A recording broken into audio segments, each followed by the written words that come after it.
So I wanted to do a little breakdown of like global wealth and I guess U.S. wealth. So here's a chart I found. So this is from 2019. It's kind of interesting. Shows that like basically 30% of the world's wealth is in the United States.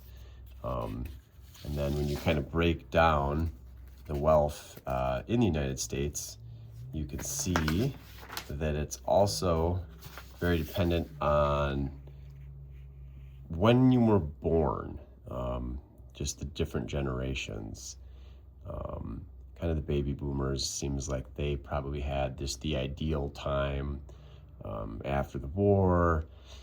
America's the global superpower, lots of jobs, wealth, just like a stable time to buy cheap assets, cheap houses, and just let compounding magic work. It seems like a lot of that benefit has kind of been slowly eroded away over time, making it a little bit trickier for I guess, Gen X and millennials to accumulate those assets because a lot of them had already been bought and owned by the baby boomer generation. But I guess as the baby boomers age and eventually die, like those assets will need to be passed on or inherited. So there's probably a big wealth transfer coming.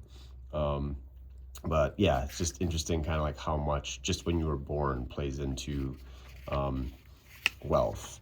And then I guess as far as like what it means to be wealthy in America, and this chart's a little old too, from 2016, but it's, pretty interesting to see like if you're in the 50th percentile or lower, like your net worth was like $100,000, and that you'd need basically $10 million net worth to be in the top, essentially in the top 1%.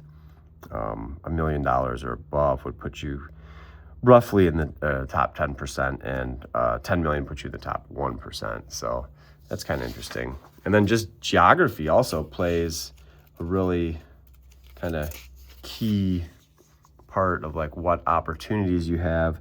So this is from 2021 and shows the median household income per county. So red is less, starts out at 25,000 in dark red and moves up to 135,000 median household income in the greens. So you can just see like a lot of the coasts. You can kind of just pick out like DC, politics, finance, technology. I don't know, I guess some of these other areas why they would be regional hubs, Chicago and trade.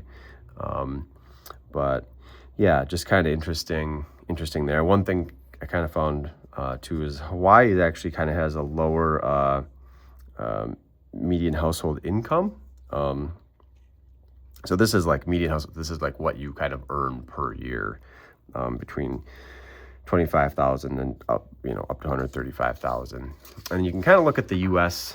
in a similar way, but this is household net worth, and this is from not sure, but you can kind of see that like there's a similar overlap between median household income and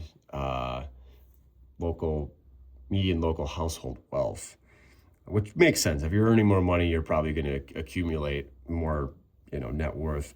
Although it is interesting, Hawaii here, basically if you're living in Hawaii, you probably have a high household net worth, even if you're not earning as much, and that might just be property or people going there to retire, like they're buying vacation homes and things like that.